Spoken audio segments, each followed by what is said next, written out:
Welcome back to Coach Cove's B-Ball Breakdowns, and in today's video we're going to be taking a look at the film from Team USA's 111-113 loss to Germany in the semifinals of the FIBA World Cup. So first and foremost, just a great rip through and attack here from Brunson.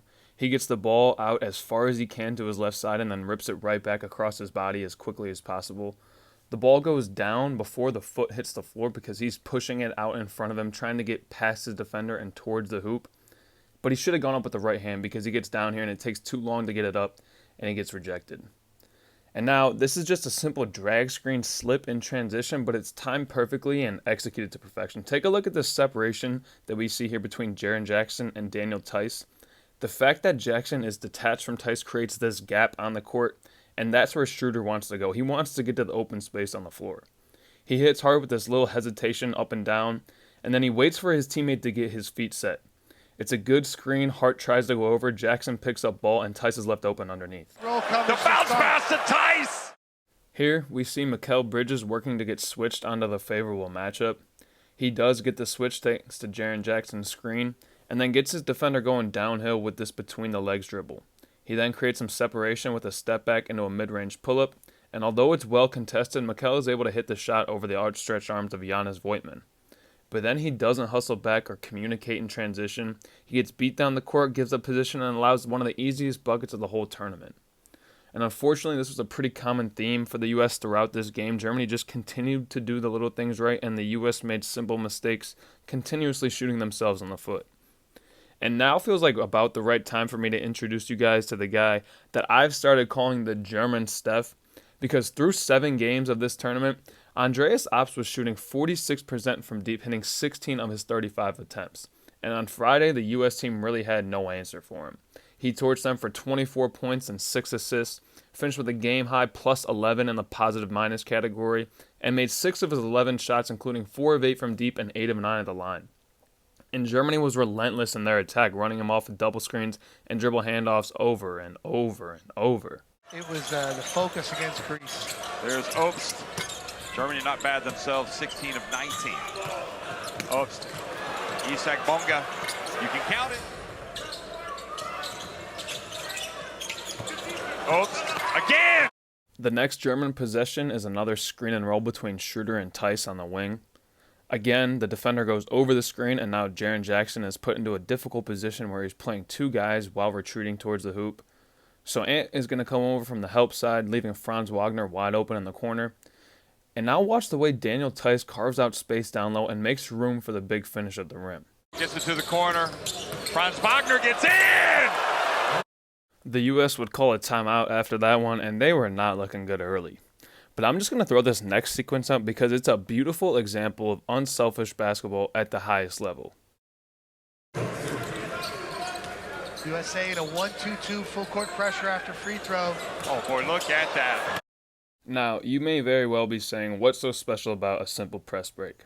And that's true, that was a simple press break, but when I love watching basketball the most is when there are 3 or 4 or 5 passes on a possession and the ball barely even touches the court. To me, watching a team break the press like that and get an easy look in transition is just as dazzling as watching Kyrie or Steph or Luka cook up a nasty move and dribble through 4 defenders.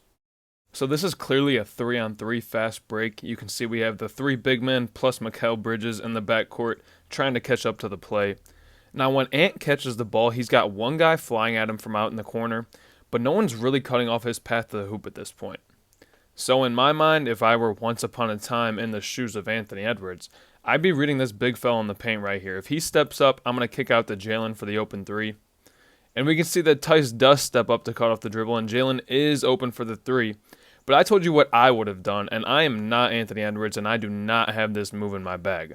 Ant is able to get past Tice with a quick hezzy cross and then kisses it high off the glass for the bucket. Look at Edwards. Now you see me, now you don't. Another spot where Ant is very good at getting to where he wants is when there's off-ball action happening in one half of the court and he's attacking on the other side. Essentially, Ant is playing 3-on-3 again here. He's looking to make his life easier by putting himself in a spot where he only has to make a read on 1 defender. This time he's got the favorable matchup off the pick and roll, and he's had a lot of space to work with thanks to Austin Reeves and Cam Johnson in the corner.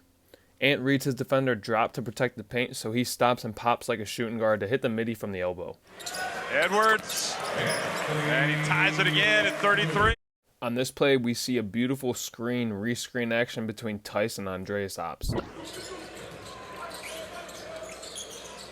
Obst back in, bounce past Tice. Excellent.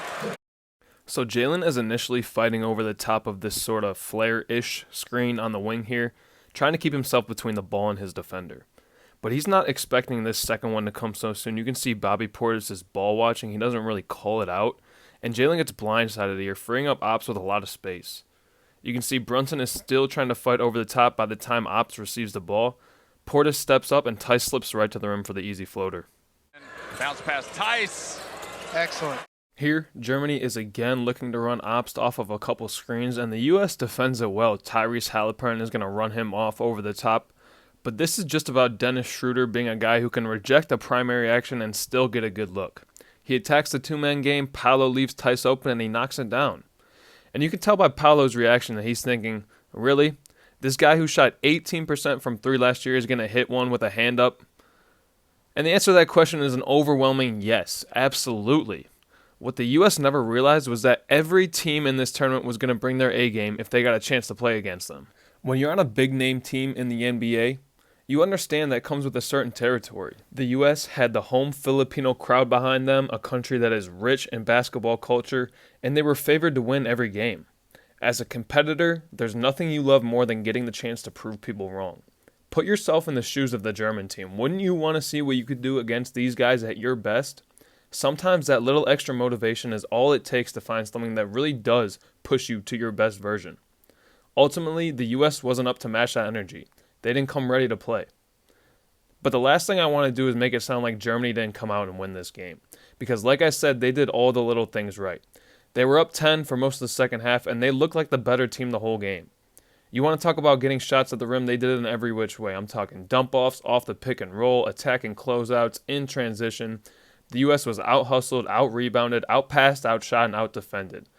If you like this video, I ask that you please share it with somebody else who loves basketball. Ask them their opinion on it and have a conversation about what they think. Don't forget to subscribe to the channel as well, and thank you for watching.